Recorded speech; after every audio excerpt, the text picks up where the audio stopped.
Good morning, ladies and gentlemen. Another great question that came in from a reader was, how do we know that our past life experiences that we've had are real?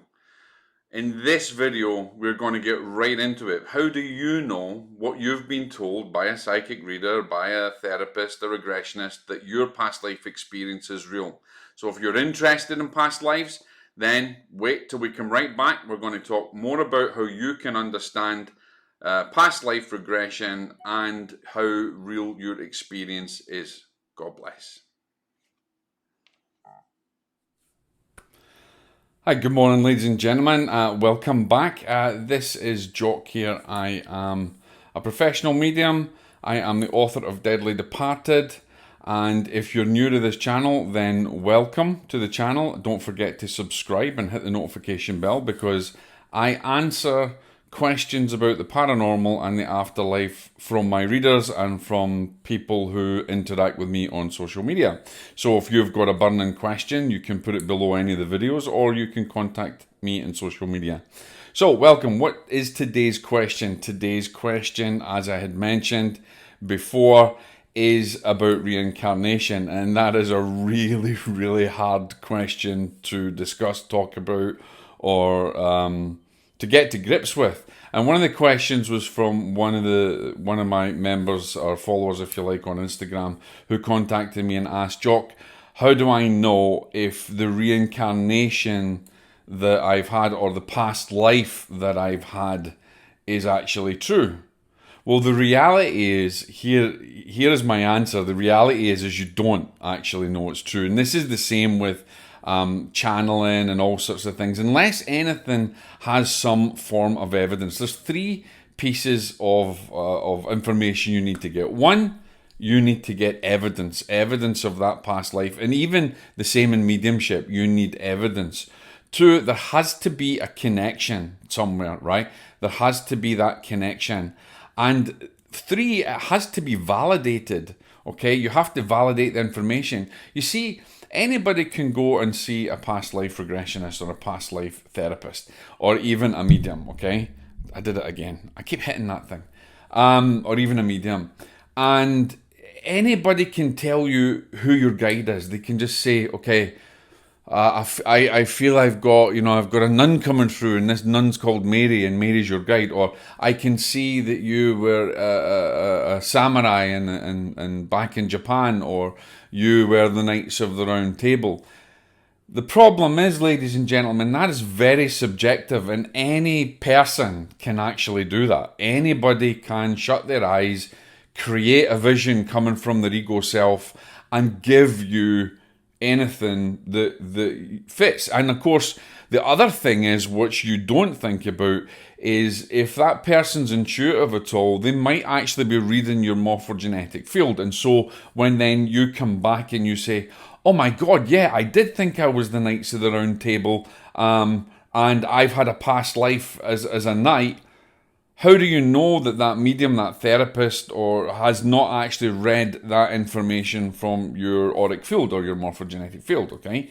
To coin a phrase by a very famous scientist, okay? You need evidence, and what I would say is that there has to be... Now, you're maybe not going to get 100% evidence like a lot of the past life cases or the previous life cases, where they're able to trace back the name, the address, the dates and everything else. That is outstanding, and that is something that is really very rare, but it does happen. There's many cases where that evidence actually stands up to scientific scrutiny. Okay, but the reality is that you might have what I like to call kind of subjective evidence. Like, for instance, you may have a deep desire for Egyptian or Native American folklore or Egyptian folklore, and everything around your house is kind of Native American or Egyptian or African, and you are gravitating towards that subject matter.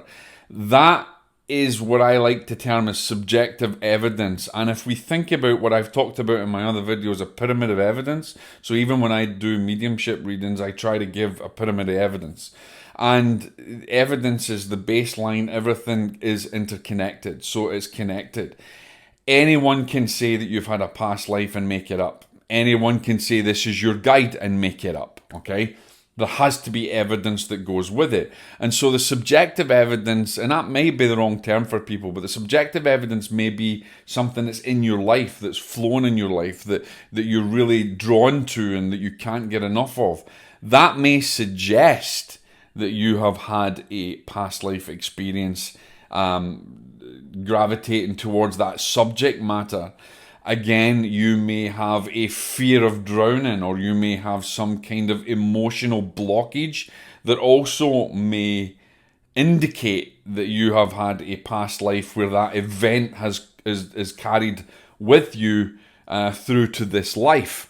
Now, a lot of people's illnesses or a lot of people's emotional blockages often can be attributed to their past lives. And I would say, I'm not an expert in it, I would say anything to do with the healing and blockages, is definitely, have a look at my wife's website. I'll put in the link below, because she is really an expert on those type of blockages and how to identify if, maybe this is coming from a past life or from emotions in this life. But I'm more interested in the evidential side of things. And so there is past lives that where the evidence is given by the therapist can actually be attributed to real evidence in this life, or it can be validated in some form. And that validation may be in documentation, it may be in imagery, it may be in many different ways. So the answer really is you don't know it's true unless there is evidence. And so when someone gives you a past life experience, then ask yourself, all right, investigate it more and see if you can place that evidence somewhere. Don't make it fit, because some people can make anything fit. So can mediums make anything fit. But go and try and get, build on the subjective evidence, build on the the evidence is there, and then try and find objective evidence, which terms it out with yourself. You may find a document where that person existed, or that place existed, or that event actually happened and you were tied to that, but you didn't know it before. There's many ways of verifying that information. And also, as I said before, the subjective side is maybe you're drawn to it. So just, it's great to have the experience. It's great to go and experience a past life session with a really good therapist. But take that information away and then go and study it, because that just might be subjective. Now, I'd be really interested, ladies and gentlemen, if you've got any questions regarding this. And actual fact, not so much questions. If you have been to a past life regressionist, or you want, you've experienced it, let me know. Did you get real evidence? Did you manage to find real evidence, or was it subjective to you, or have you actually had nothing, no evidence whatsoever, and that was just what the person told you? I'd be interested to understand that. And of course, if you're a past life therapist and you want to, let us know about any real cases that you have worked with that have given great evidence, then let's look at it. Maybe we can put it in Paranormal Daily News. So contact me, let me know. Very quick video today, guys. Thank you for watching. I hope this has answered your questions. Please, if you've got any more, ask away. As I said before, I'm happy to teach anything at all. And to try and give you education from my experiences. And they may be different to other people's experiences, but it's my experiences. And I hope you can take a little bit from what I teach and put it into action in your own life. Thank you for joining me on the channel. And I hope to see you guys soon. And I hope to hear from you all. And let me know, what is your past life stories? God bless.